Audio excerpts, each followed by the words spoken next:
arbaina kadiri konnana kasangani Imam Hussein ka somayele mali klebinana sankumbe o ladai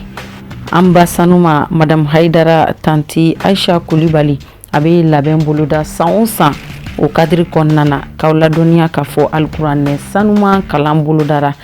ani ka hinɛ lasew kɛ ka sarakati bɔw kɛ a kɛra tarata uti kalo tile 18 alisilamɛya dɛmɛtɔ ansaru ɲɛjɔyɔrɔ an fana karamɔgɔ a Seyid Sherif Usman Madani Haidara ka bonya ni karama kɔnɔna.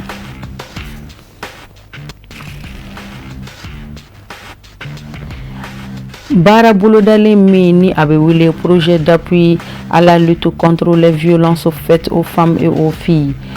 Baara bolodalen do min ka caw bi ɲɛsin musolakaw ani npogotigiw olu ka hakɛw kɔlɔsili ma dansago waleya ani karogɛlɛya waleya minnu bi ta ka ɲɛsin olu ma ka se ka olu kɛlɛ k'o si latunu. O baara bolodalen ta ko filanan baaraw nu donna Kulukoro mara la phase 2. Projet in a labɛnna Pasenda fɛ k'aw ladɔnniya k'a fɔ ani u dɛmɛbaga jɛkulu ka bolodiɲɔgɔnma kɔnɔna na musaka bɔbaga ye ONU Femmes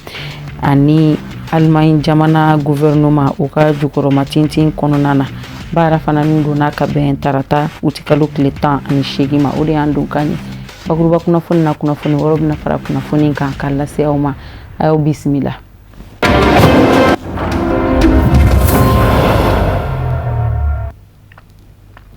An balima bamanankan mɛnnaw Mali kɔnɔ ani Mali kɔ kan waleɲuman foli bɛ ɲɛsin aw kelen-kelen na bɛɛ lajɛlen ma fɔ yan fɔ aw sigiyɔrɔ la k'a fɔ ɲɛna k'aw bisimila aw ka bi bamanankan kunnafoni sɔrɔlen kɛnɛ kan min bɛna walawalali caman kɛ aw ye Mali kunnafoniyaw ani diɲɛ fan wɛrɛ kunnafoniyaw la k'aw ladɔnniya k'a fɔ i n'a fɔ komi an ye aw tulo lasɔmi an dun kan na bakuruba kunnafoni na arbaina kadiri kɔnɔna na ka sanga ni Imam Hussein ni o ye an kuntigi Muhamadu kisi ni nɛɛma b'a ye ale ye mɔdenkɛ sanuman ye a ka somayɛlɛmali tile 40 san kunbɛn hukumu kɔnɔna na o ye laada sigilen de an ba sanuman bolo Madame Haidara tanti Aisha Kulibali san o san a ka labɛn boloda o kadiri kɔnɔna na labɛn kɛra ka alkuranɛ sanuman kalan boloda k'o kɛ hinɛ lase min senfɛ sarakati bɔ caman kɛra an ba sanuman fɛ kɛnɛ in sigira sen kan ka bɛn ni tarata uti kalo tile 18 ye mosquée chérifienne kɔnɔ Bangoni Janginɛbugu la k'aw ladɔnniya k'a fɔ kɛnɛ bonya n'a karama a bɛɛ lajɛlen minɛnkun sigilen don alisilamɛya dɛmɛtɔ ansaru ɲɛjɔyɔrɔ kɔrɔ an fana karamɔgɔ a Seyid Sherif Usman Madani Haidara Alhamidu Badini Ibrahim Kulibali ani Samba Traoré olu de tun bɛ yen nɔ Sherif la TV Jabarani so tɔgɔ la. Alakira Muhammadu nɛɛma ni kisi b'a ye a mɔden sanu n'o ye Imam Hussein ye o fagara diinɛ juguw fɛ a tile 40 n'an k'a ma ko arbaina o tasibila kɛnɛ bɛ sigi sen kan san o san an ba fɛ Madame Haidara tanti Aisha Kulibali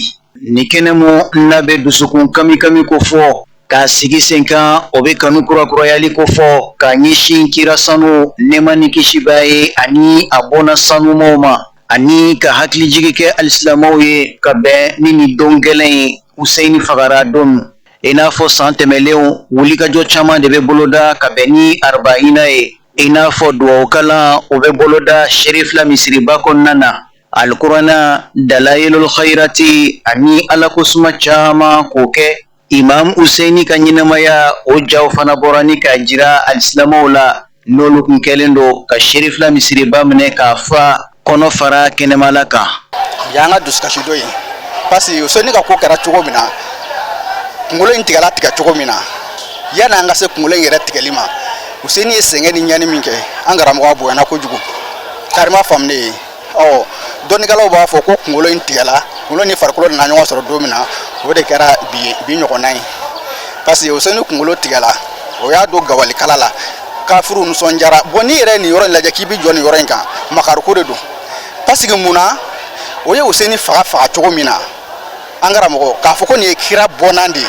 a ka bɔ faamu ma a ka bɔ hakili ma halisa an bɛ foli segin an karamɔgɔ de ma n'o ye a Seyid Sherif Usman Madani Haidara ye k'a ka denbaya fo n y'a f'i ye denbaya o ye karamɔgɔ dɛmɛ nin baara in na tuma dɔ la mɔgɔ dɔ bɛ wuli ka jɔ ni Ala ko baara ye i ka denbaya tɛ fara i kan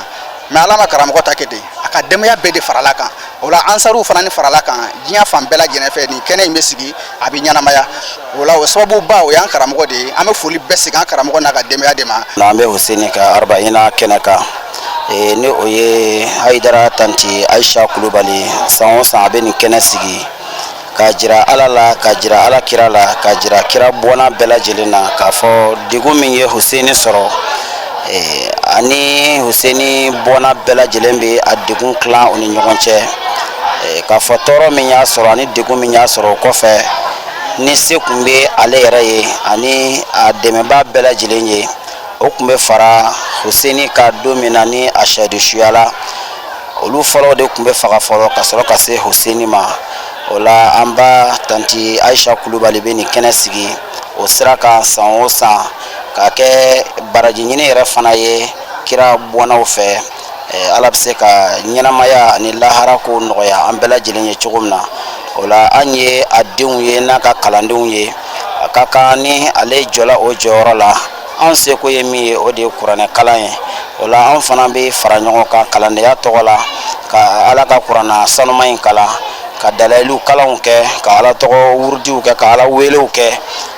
jamana ye ani an fa ni a ka dimaya bɛɛ lajɛlen ye ani diɲɛ bɛɛ lajɛlen ye ala bɛ se ka diɲɛ ani lahara nɔgɔya an bɛɛ lajɛlen ye cogo min na. Arbaïna kɛnɛ n'o bɛ tasibila ko fɔ ka ɲɛsin Imam Useinu ma an ba Madame Hayidara tanti Ayisa Kulibali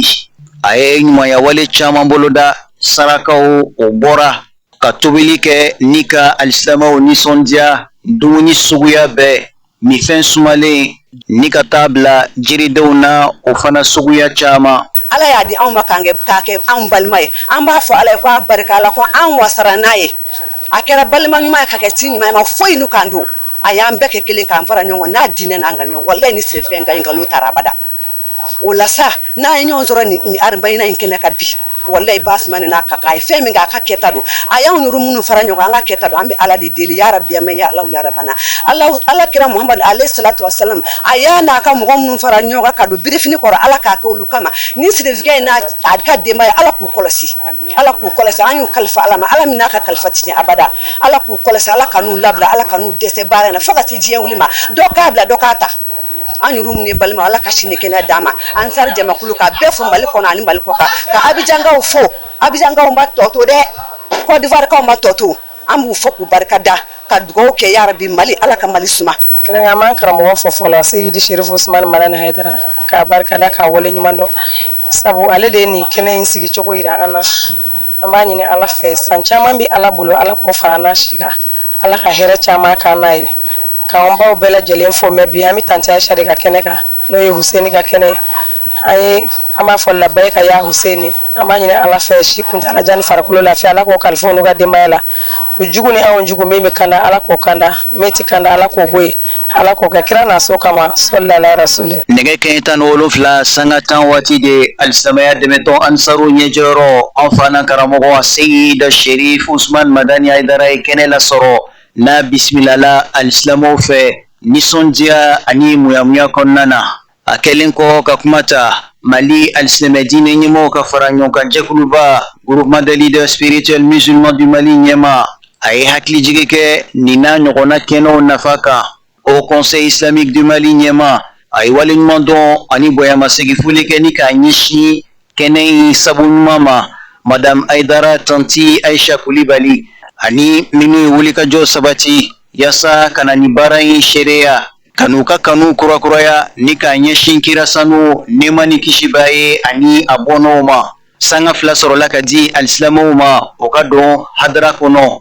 k'i haminako jira dali masala kɛrɛnkɛrɛnya ma ka dugawu kɛ ziyara mawuludu a baaraw bɛ se ka don hɛrɛ la cogo min ni ka fori hɛrɛ la hakaja bɛn ani kolosuma o bɛ se sabati Mali jamana kɔnɔ an bɛ jɛ ka dugawu kɛ san wɛrɛ ta ala k'o fara an si kan. Amin ya rabi an bɛ to arbaïna kuranɛ kalan kɛnɛ kan min labɛn bɛ boloda san o san an ba sanuma fɛ madame Hayidara tanti Ayisa Kulibali k'aw ladɔnniya k'a fɔ a ka sotigi kɛ an fana an karamɔgɔ n'an ɲɛjɔyɔrɔ a Seyidi Sherif Usmani Marani Hayidara a ye i dantigɛ an ka jɛ an ka o lamɛn. ala kira sallallahu alaihi wasallam ile laydu di ki kadima ya kalifa maka an yana de nga an be laydu ngoro wa an fla kenaka o yi modenge faka ka kunkolo tigɛ ka do tamana ka yala n'a ye jamana ni jamana kɛra mɛ a ma kɛ anw ɲɛna mɛ ala b'a dɔn n'an kun bɛ yen an kun bɛ fara mɔgɔw kan minnu b'a dɛmɛ mɛ o bɛɛ kɔ a ma kɛ anw ɲɛna mɛ bi i mɔdenkɛ fagali a tile 40 ye nin de ye anw sigira kɛnɛ kan ala ɲɛ kɔrɔ ka ala kɛ an seere ko an filɛ ka dugawu kɛ kira mɔden a ye min kalifa ala ka k'an seere sarakaw bɔra misiw fagara tobiliw kɛra nafolow musakara kira mɔdenkɛ kama mɛ kira ye kumakan saba fɔ dɔnnibaw ko c'est-à-dire a kɔrɔ ma se ka dɔn hali bi n'i ye min faamu a na i b'o de fɔ a mɔdenkɛ a mɔden ninnu ma a ko cogo di a ko allahumma inni uhibbuhuma fa ahibbahuma wa ahibba man yuhibbuhuma dɔnnibaw ko n'i bi kɔrɔ min dɔn a na ko e yɛrɛ k'o fɔ ko mais c'est-à-dire bakɛnɛ dɔ de don bakɛnɛ dɔ de don i b'i ka kurunin boli a yɔrɔ dɔ la kira ko cogo di a ko ala ne bɛ nin den fila in fɛ n b'u fɛ ala kɛ u fɛ kɛ mɔgɔ fɛ minnu b'u fɛ ne b'u fɛ n bɛ fɛ e yɛrɛ ala ka k'u fɛ ala ni mɔgɔ min kɛr'u fɛ ka kɛ u fɛ nin kɔrɔ sɔrɔ man di mɛ i b'a faamu cogo min na i b'a kɛ ten an k'an jija an fari kana faga an kana saliya an bɛ laban ala min bolo nin layidu in bɛ kira n'a ka ala de cɛ ni min kɛra ni mɔdenw fɛ ala t'o fɛ alors n'u ka ko bɛ yen an k'an seko k'a la dalilu don an bolo ala ɲɛkɔrɔ kuma da don ala ɲɛkɔrɔ min fana ye nin labɛn ala ye n seere ala tulo b'a la ne m'a bila a la n'o ye ayisa ye a ko a ka mawuludu n'a ka fɛnw ko ale tɛna o kɛ ko mɛ ale bɛna saraka bɔ a ye n'a ka tile 40 sera ko ale bɛna saraka bɔ a ye ayiwa an filɛ o kɛnɛ de kan aw minnu y'a ka baara bila ka bɔ yɔrɔ janw na ka na ala kira mɔden kama fɛnba bɛ yen dɛ ala k'a minɛ an ye ala k'a minɛ an ye ala k'a hinɛ se u ma anw bɛ saraka min b'u ye an b'a bɔ an yɛrɛ de ye taamasiyɛn dama don ten taamasiyɛn dama don n'o tɛ ala kira ye layidu ta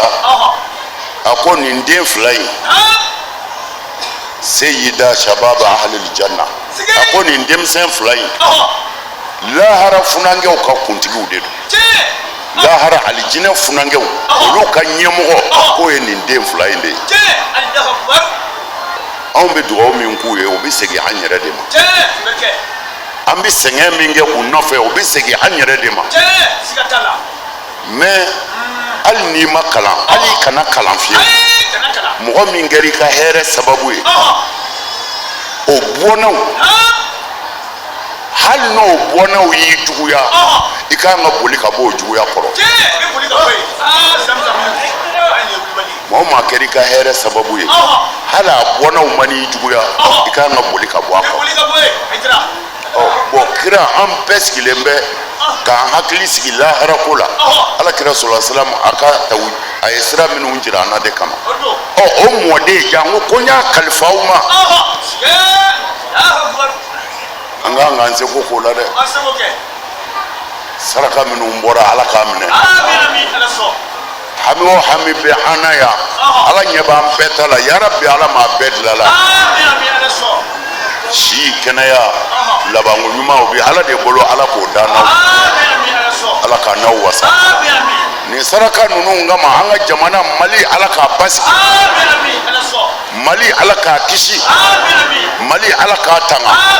ala ka ngisha kono ala ka tanga an kɛrɛfɛ jamanaw an kɛrɛfɛ jamana bɛɛ ala ka hɛrɛ don a bɛɛ kɔnɔ Niger Burkina Mali Côte d'Ivoire La Guinée an kɛrɛfɛ jamana bɛɛ ala ka hɛrɛ don a bɛɛ kɔnɔ wallahi an bɔra Côte d'Ivoire an bɛ Ivoirien fo an ka foli bi Ivoirien bɛɛ ye a bɛɛ hala chrétien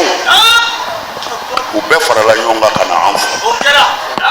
u ka jamanatigiw ni o ye u ka dugulenw ye u bɛɛ farala ɲɔgɔn kan ka na an fo kuma tɛ an karamɔgɔ silamɛw ma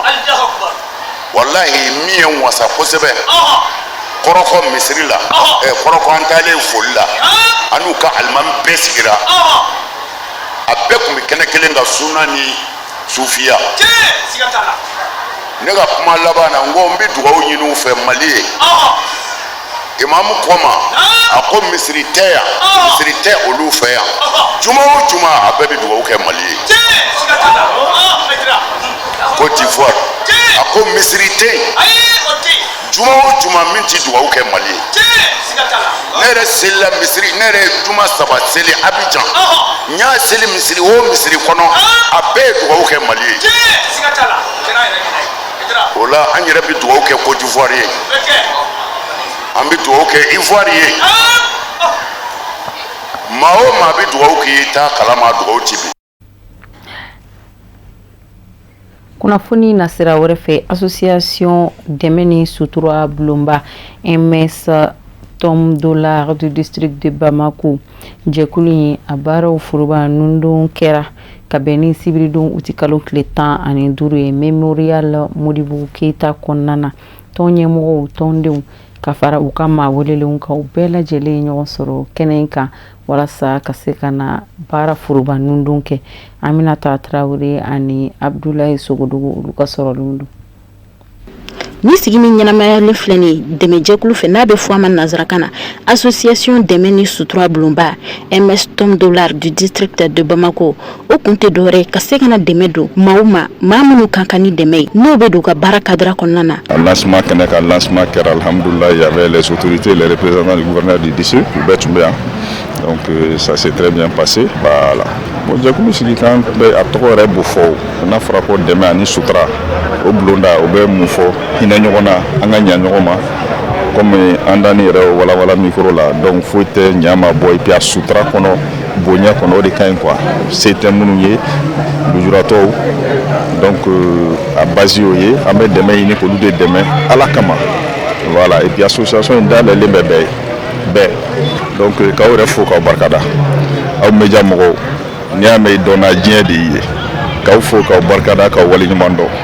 vraiment. Ni sigi min ɲɛnamayalen filɛ ni association dɛmɛ ni sutura Bulonba MS Tom Dollar du district de Bamako maaw fɛ o kun tɛ dɔrɔn ka se ka n'u ka association baarakɛtaw nun don association min dabɔlen don kɛrɛnkɛrɛnnenya la dɛsɛbagatɔw dɛmɛni kama. Bon an ye nin hakilina in sɔrɔ hinɛ ni makari man dusukun na o de kama an ye nin hakilina in sɔrɔ ka d'a kan association ka ca mɛ bɛɛ n'i ka baara taabolo don an ka hakilina in a baselen don kɛrɛnkɛrɛnna banabaatɔw de kan i n'a fɔ denmisɛnnin minnu bɛ yen ni bana b'u la bana minnu ma sidɔn kosɛbɛ donc olu kan ka kiné thérapie kɛ kuntagajan kɔnɔ wagati kuntagajan kɔnɔ dɔw yɛrɛ b'a kɛ fo ka taa fɔ ko ala ka wagati ser'u ma tuma min donc an ka hakilina yɛrɛ an y'a ta o de kama bon a laɲini ye den banabaatɔ bɛ mansa minnu bolo u ka bɔ u k'u hakili t'u ka denmisɛnninw u kana maloya ni denmisɛnnin ninnu ye u ka bɔ tant que denmisɛnnin ninnu bɛ ninakili buna adamadenw de don maloya t'a la bana ye bana de a bɛ ban wagati min ala de b'a dɔn mɔgɔ si t'a ban wagati dɔn donc an bɛ welewelema bila fana an dɛmɛbagaw ma anw ka dɛmɛ fɛn fɛn n'an b'a kɛ an ti réseau fɛ kosɛbɛ k'an yɛrɛ yira walima k'an ka banabaatɔw yira o yɛrɛ de association tɔgɔ ye dɛmɛ ni sutura Bulonba fɛn fɛn bɛ kɛ sutura la bulon kɔnɔ ani dɛmɛ minnu bɛ kɛ a bɛ kɛ ani ala de cɛ donc minnu b'an dɛmɛ u b'an dɛmɛ ala kama kira kama anw fana b'a kɛ denmisɛnnin minnu ye ani muso cɛ sabagatɔ minnu ye ani mɔgɔ dɔw yɛrɛ fana bɛ yen nɔ fɛn t'olu la mais gɛlɛya yɛrɛ de bɛ famille kɔnɔ donc an b'u dɛmɛ an bɛ fond de commerce ninw di donc u b'u débrouiller n'o ye an bɛ dɛmɛ k'an b'a kɛ ala kama kira kama donc an dɛmɛbaga fɛn fɛn bɛ yen k'i bɛ se k'an dɛmɛ i bɛ na ala kama kira kama anw ta an m'a dabɔ yɛrɛ yira kama an tɛ yɛrɛ yira fɛ an bɛ ko kɛ an b'a kɛ sutura de kɔnɔ donc an b'a ɲini an dɛmɛbagaw fɛ bolokɔniden kelen tɛ bɛlɛ ta anw kelen se ka baara in kɛ ni mɔgɔw ma an dɛmɛ bon nin y'a denkulu yɛrɛ de ye bi fɔlɔ parce que an bɛ baara in na a bɛ san 10 bɔ an ka baara in kun baselen don cercle de Kati dɔrɔn de kɔnɔ donc san baara taabolo ɲuman kama an ye a yɛlɛma ka kɛ district de Bamako ye o kama an bɛ se ka baara kɛ Bamakɔ fan bɛɛ a laɲini y'o de an se ye fɛn fɛn ye an b'a kɛ mais an kelen tɛ se dɛ an dɛmɛbaga minnu b'an dɛmɛ na dogo la vraiment an b'u fo u tulo bɛ na an b'u fo an b'u bɛɛ fo bɛɛ ni ce n'olu tɛ baara in a ma nɔgɔn bi bi in na Mali la est-ce que bɛɛ mago tɛ dɛmɛ la bɛɛ mago bɛ dɛmɛ la mais dɛmɛ bɛ n'a kɛcogo de don voilà donc n'an ko qu'on n'est pas trop réseau an tɛ an balima minnu fana bɛ association kɛ n'u b'a kɛ réseau kan ni mɔgɔw y'u ye u k'u dɛmɛ an bɛɛ de ka kɛlɛ ye kelen ye mais anw ta an de ye nin hakilina sɔrɔ sigi in kɔnɔna na association ma y'u ka baarakɛtaw fɔ baara ɲɛbilaw fo ka taa se u ka cakɛda ka baara bolodalenw ma association in ka dɛmɛ sera maa minnu ma olu ka nɔnabila ka laseliw kɔnɔna na u ye foli kɛrɛnkɛrɛnnen kɛ ka ɲɛsin association in ma an'u ɲɛmaa u ka wulikajɔw ka cɛsiri la kɛrɛnkɛrɛnnenya la olu dɛmɛli kama ni maa yira k'a fɔ ko bɛɛ ni kelenya o bɛ Mali kɔnɔ. Awɔ effectivement n y'a sɔrɔ dɔ delila ka se ma ko gɛlɛya dɔ b'a kan donc gɛlɛya in labɛn ɲɛnabɔli kun se tɛ ne y'a don kama donc directement ɲɛmara nin wele n y'a ɲɛfɔ a ɲɛna a ko ma chérie ko problème fosi t'a la donc a nan'o cogo la a sera k'o tigi ka problème ɲɛnabɔ voilà a don vraiment ça m'a touché a diyara ne ye kosɛbɛ parce que fɛn dɔ se kun tɛ ne k'a k'a tigi ye mais ni ala ye sababu ɲuman dɔ bɔ ne n'o ye madame ye k'o kɛ vraiment a ye ne dusukun vraiment a diyara n ye parce que a tigi nisɔndiyara cogo min na donc ne yɛrɛ nisɔndiyara ten tɔ ne bɛ min fɔ association mɔgɔw ye mɔgɔ wɛrɛw ka mariam n'a ka jama ladege vraiment u ka mɔgɔw dɛmɛ k'a sɔrɔ kamera tɛ k'a sɔrɔ n'a ma kɛ ni dunu ni bala ye a bɛ ka jigitigiw min da mɔgɔw kan a kɛbaga ka cɛya vraiment o de bɛ diya ne ye ala ka u yɛrɛ sɔn k'u ɲinɛnen sɔn ala ka n'u bila u kɛɲɛko la. nin baaranin dɔ in senfɛ association dɛmɛ ni sutura bulonba MS Tom Dollar du district de Bamako o maaw b'a yira k'a fɔ ko ɲɔgɔn dɛmɛ k'o ye Mali tabiya dɔ ye ko bari kɔnɔkulu jɛlen de bɛ bi fɔ. Barabolodale min bɛ wele projet d'appui à la lutte contre les violences faites aux femmes et aux jeunes filles. Barabolodale a hakilina ye walasa ka se ka karogɛlɛya ni dansagoni ni gɛlɛya min ni waleyaw bɛ ta ka ɲɛsin musow ani npogotigininw ma ka se ka o kɛlɛ k'o si latunu a baarabolodalen a ta ko filanan ni o ye phase 2 ye a nun donna Kulukoro mara la k'aw ladɔnniya k'a fɔ projet in yɛrɛ latigɛra Pasenda de fɛ pôle des actions d'intégration des droits humains en Afrique a musaka bɔbaga ye ONU Famille Allemagne jamana o gouvernement fana ka kokoro doni waleya o bɛ projet in furuba baara nundo in kɛra ka bɛn ni tarata o ti kalo tile 18 de ye Kulukoro mara la Samayira Sanogo ani Nuhum Kone olu de tun y'an ka taamadenw ye an ka jɛ an ka sɔrɔlenw filɛ.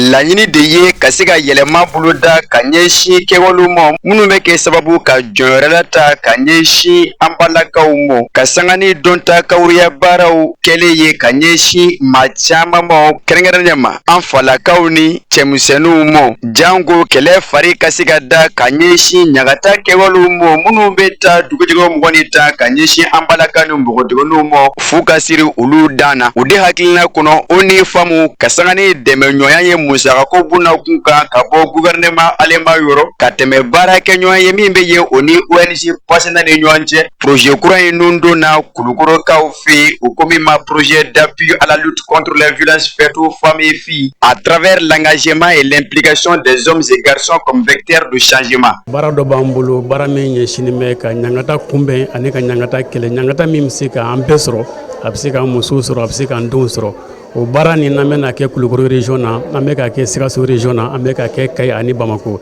donc bi lajɛ ne kun ye ka wele bila faamaw ma ka wele bila bɛɛ ma bɛɛ ka na an ka lajɛ ɲɔgɔn fɛ an bɛ se ka ɲɔgɔn dɛmɛ cogo min na pour que lafiya bɛ se ka na du kɔnɔ cogo min na ka d'a kan ni k'i bɛ ɲangata kunbɛn muso ni denw kan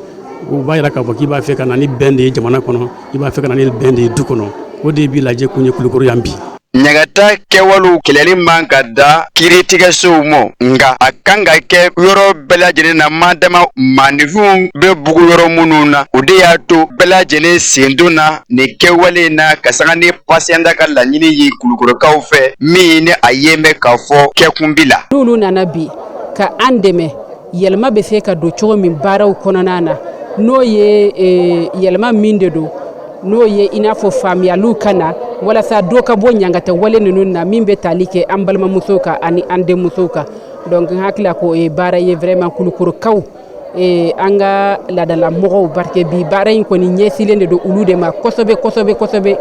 a ɲininen de don olu de fɛ u ka an dɛmɛ baara in kɔnɔna na barisa n'i ko ko dugu tɛ taa ni dugutigiw ma sɔn. maa tɛ se ka dugu ka développement fɔ k'a sɔrɔ violence basée sur le genre b'a kɔnɔ k'a sɔrɔ ɲagata ninnu bɛ a kɔnɔna na o kama ka patienta fo kosɛbɛ u ka nin hakilina tali la ka ɲɛsin Kulukorokaw ma puisque an b'a dɔn nin projet min nanen don a b'a to hali anw yɛrɛ bɛ sigi kɛnɛ minnu kan don o don n'o ye divorce ko ni fɛnw ye olu dan bɛ kari olu la donc vraiment an kɔni b'u fo an bɛ se k'u dɛmɛ cogo o cogo an b'u dɛmɛ ten tɔ pour que projet in ka se ka san sɔrɔ pour que Kulukorokaw ka lafiya cogo min na violence basée sur le genre ko ka ban Kulukoro kɔnɔna na. A jigiyalen a fɛ k'a fɔ projet in jaabiw na kɛ sababu ka caman bɔ ɲagata kɛwalew la ka ɲɛsin an balakaw ni npogotigininw ma pasenda président ye a yira k'a fɔ walasa o jaabi ka sɔrɔ ka kɛ nimisiwasa ye a tɛ ɲafa bɛɛ lajɛlen ka a yɛrɛ ye a kɛlɛ kɛbaa ye. An bɛna mɔgɔw kalan kɛ mɔgɔw kun n'an ye kalan kɛ mɔgɔw kun an ka ɲɔgɔn faamuya kalan kɔfɛ an bɛ tila ka lajɛ kɛ wagati ni wagati k'a lajɛ Kulukoro région kɔnɔ yan nɔ bi in na ɲangata bɛ cogo di jumɛn de ka jugu n'a bɛɛ ye mun de bɔra la mun de farala kan donc n'an y'o kɛ wagati ni wagati an b'a dɔn k'a fɔ ko bɛ ka taa cogoya mun na an kan k'an banba sira mun kan an b'a banba o kan mais o tɛ ɲa fo an ka wele bila bɛɛ ma o de y'a to y'a ye bi an ye wele bila bɛɛ ma diɲɛ ɲɛmɔgɔw bɛ yan nɔ ladalatigiw bɛ yan nɔ service technique mɔgɔw yɛrɛ fana bɛ yan nɔ ani collectivité mɔgɔw. A kɛtɔ ka pasenda fo a ka wulikajɔ la min bɛ kɛ o fɛ jango ka guna adamaden ka hakɛ ka a pɔtɔpɔtɔ Kulukoro marabolo ɲɛmaa ka nɔrɔ bila kɛnɛ kan a ye a yira k'a fɔ fara ɲɔgɔnkan kan ka kɛ jango ka ɲagata kɛwalew kɛlɛ ka bɔ an ka sigidaw kɔnɔ jango an balakaw ni npogotigininw olu ka se ka o yɛrɛ ye yɛrɛmahɔrɔnya minɛ kɔnɔ jɔyɔrɔ min bɛ o la jamana baara la o bɛ se kɛ o fɛ. Kɛnɛ mun ni wasalen don kosɛbɛ ka d'a kan tuma min bɛ ka fɔ a bɛ ka fɔ a fɔyɔrɔ de la donc hakilina ni pasenda y'o sɔrɔ ka na ni ɲɔgɔn ye nin kɛ nin ye suguya in na ani nin jɛkulu ye franchement n b'u fo kosɛbɛ n'i y'a ye an bɛ nin bɛɛ kɔnɔ bi mɔgɔkɔrɔba bɛ ka to an sifinnamaw de m'aw ka bilasiralikanw lamɛn n'o tɛ an fa minnu bɛ yan nin tun tɛ wajibi ye olu tile la quoi. Ka d'a kan mara tun bɛ so dugukɔnɔmɔgɔw tun bɛ denw na mara kɛnɛmamɔgɔw b'a la mara ma a bɛ kɛ ni hakili ye bi mɔgɔ si tɛ se k'a fɔ k'i bɛ gɔngɔli sigi i kɛrɛfɛ mɔgɔ den kun n'a ma taa n'i ye polisi la o de y'an lase nin kɛnɛ in kan yan bi bon n'aw ye dugu mɔgɔkɔrɔw wele ka dugu dinatigiw wele ka laadatigiw wele ka tila ka musow wele ka tila ka npogotigininw wele k'an kana sigi ka fɔli kɛ nin kuma kan nin hakilina min kan ka fo kosɛbɛ. An ma ladɔnniya k'a fɔ projet kura ye nundonni baaraw nɔfɛ tugula ni kalanbulon baaraw ye min taara ka ɲɛsin maa 70 bɔ ɲɔgɔn ma minnu jɔra ka bon kosɛbɛ ɲagata kɛwalew kɛlɛ la sigidaw kɔnɔ jango ka ɲɛfɔli kɛ o ye ɲagata kɛwalew yɛrɛ kan o kɛcogo o nacogo ani fara min bɛ se ka sɔrɔ o kunbɛli baaraw la. Côte d'Ivoire jamana taama hukumu kɔnɔna na alisilamɛya dɛmɛtɔn Ansaru ɲɛjɔyɔrɔ Mali silamɛtɔn Haut Conseil islamique du Mali Maniema Mali silamɛ diinɛ ɲɛmɔgɔw ka fara ɲɔgɔn kan jɛkuluba groupement des leaders spirituels musulmans du Mali Maniema an fa n'an karamɔgɔ Seydi Sherif Ousmane Madani Haidara a ye Abidjan Sud Ansar sifinw bisimila u nana ka se ka na foli bila zamzamiw la ka shirifu dugaw ɲini ani k'u ka kanu ani layidu kurakuraya min sen fɛ kɛnɛ kɔnɔna na bataki dɔ kanana Karijatu Sako fɛ bataki waleɲumandɔn foli ani bonyamasegi ni kanu jiratogo de don zamzamiw la k'aw ladɔnniya k'a fɔ sigi in yɛrɛ senfɛ a kɛra nisɔndiya ani farifuninba ye Abidjan Sud Ansar Chifuw bolo i n'a fɔ komi aw ɲɛ bɛ o jaw la cogo min na sigi a baaraw kɛra nin cogo de la o de b'an sɛnsɛn ka diɲɛ fan wɛrɛ kunnafoniyaw lasɔrɔ Musa Fɔnba ale bɛna walawalali k'an ye.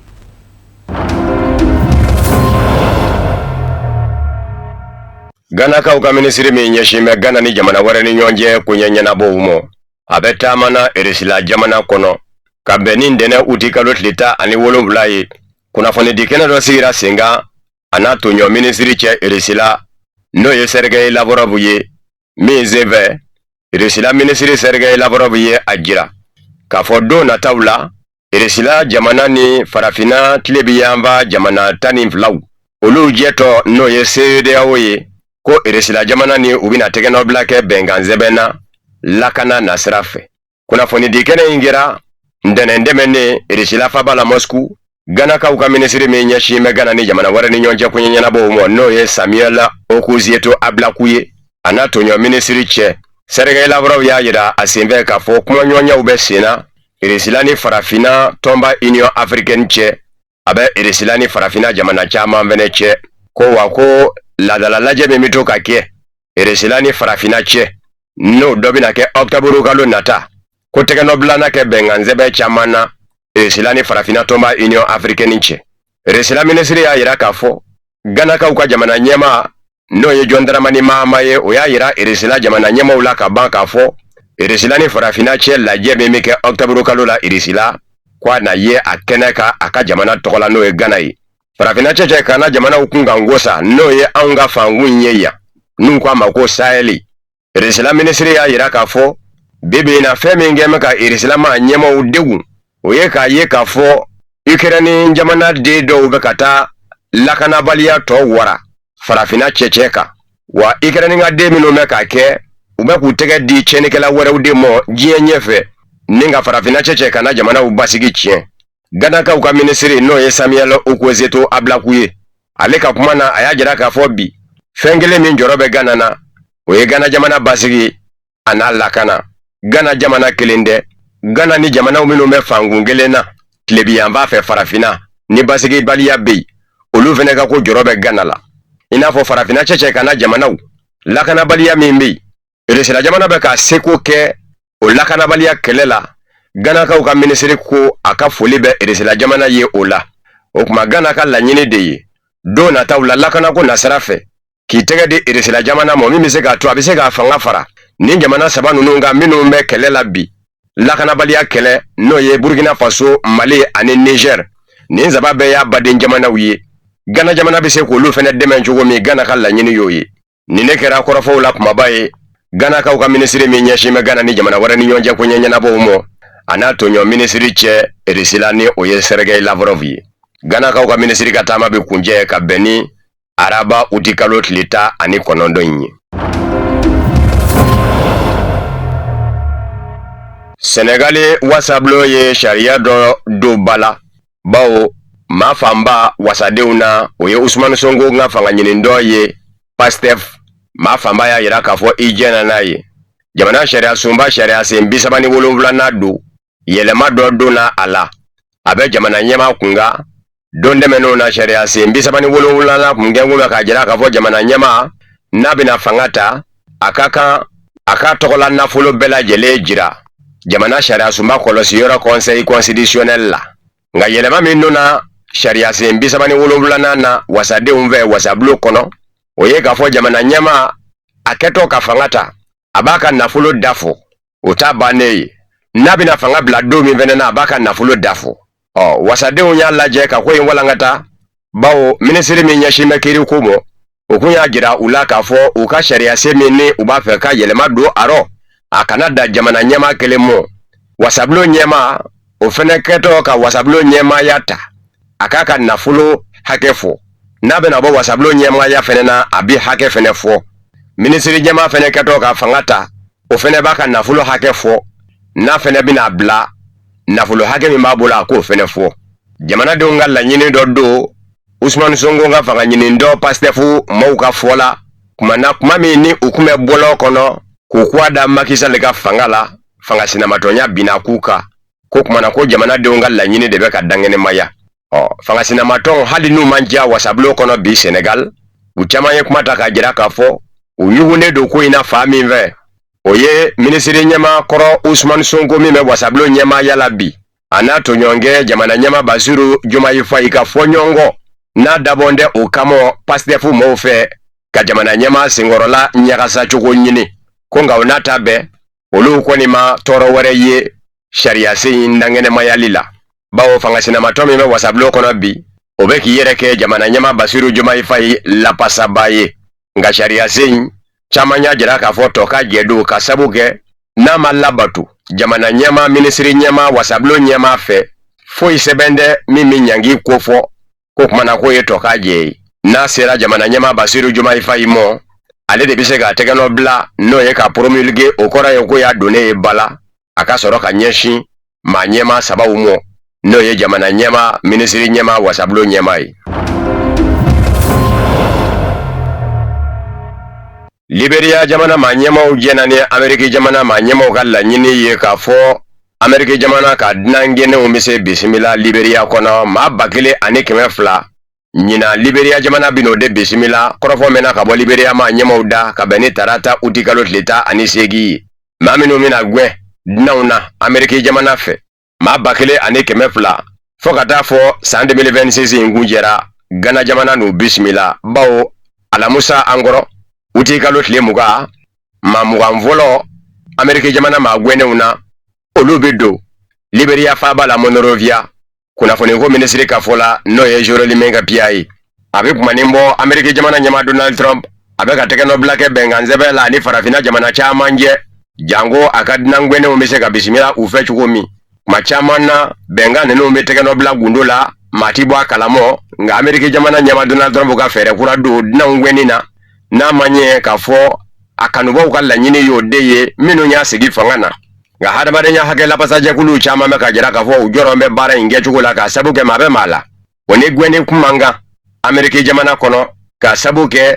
a n'a fa jamana ɲɛmaw fɔra ɲɔgɔn kɔ politiki nasira fɛ o kuma a nan bɛ kalifa yɔrɔ la Ameriki sariya ɲɛkɔrɔ fana kiiri ɲɛma dɔ de ye jatigɛli kɛ k'a fɔ a man kan ale ka segin a faso rɔ ani sigili ka kan Ameriki nka Donald Trump ka maa gwɛncogo kura in bɛ se hali olu tigilamɔgɔw mɔ bawo Donald Trump y'a jira k'a fɔ a n'u bila ka taa jamana nɔ jamana min tɛ se k'u di u faso ma cogo si la nka u n'a ta bɛɛ hadamadenya hakɛ lapasajɛkuluw y'a jira k'a fɔ u kɔni jɔrɔn bɛ n'a ta cogo ye. Irankaw ka sɔrɔsiya ɲɛmaaba a y'i kangari da Iran jamana dafɛ jamanaw ye n'o ye arabu jamanaw ye k'a fɔ Ameriki jamana ma nin to u fɛ yen ka labɛn o labɛn kɛ Iran jamana kama o b'i n'a fɔ olu yɛrɛw y'o labɛn de kɛ Iran jamana kama ka Iran jamana kɛlɛ ka bɛn ni araba in ye uti kalo tile 19 Iran jamana sɔrɔsiya ɲɛmaaba n'o ye Major General Ali Abdullahi ye a y'a jira arabula jamanaw na Iran jamana dafɛ k'a fɔ Iran jamana ɲɛmadan bɛ u fɛ baaraw minnu bɛ ka kɛ Ameriki jamana sɔrɔsiya daga yɔrɔw la u ka jamanaw nɔ k'a si tɛ ka pan Iran jamana ma ɲɛmaw kunna ko ne y'i miiri k'a fɔ Iran jamana dafɛ arabu jamanaw u dayɛlɛ ka tugu b'a jira u ka laseliw la k'a fɔ u tɛna jɛn n'a ye u ka dugukolo ka kɛ Iran jamana kɛlɛyɔrɔ ye Ameriki jamana fɛ ko nka k'u ka dɔn k'a fɔ foyi dogon tɛ Iran jamana la dɛ a ko mun na o kɛlɛkɛ pankurun joli joli de daga an bɛ Ameriki jamana sɔrɔsiya dagayɔrɔ la a arabu jamana ninnu nɔ kɛrɛnkɛrɛnni ɲɛna pankuru min bɛ yɛlɛ sanni dugu cɛ ni taji ye kɛlɛkɛ pankuru ka taji dɛsɛlen a la ka taji kɛ a kun a ka tɛmɛ ni kɛlɛ ye n'u ko ma ko avion de ravitaillement aérien ko joli joli bɛ arabula jamana ninnu nɔ Ameriki jamana sɔrɔsiya dagayɔrɔ la olu bɛɛ lajɛlen ka ye arabula jamanaw kɔnɔ arabulama ɲɛmaw ɲinɛ mɔ k'a ka gwɛlɛ u ka se ka kɛ ko kuma u b'u kangari da arabula jamanaw ye n'u ye nɔgɔya sira o nɔgɔya sira kɛ Ameriki jamana kɛlɛcɛw ye Iran jamana kɛlɛli lɔ o y'u kɛlɛ ye k'u sen don Iran jamana kɛlɛli la nin kɛra Iran jamana sɔrɔsiya ɲɛmaaba Major General Ali Abdullahi ka kɔrɔfɔ ye ka bɛn ni araba uti kalo tile 19 ye ka ɲɛsin Iran jamana dafɛ arabu jamanaw ma.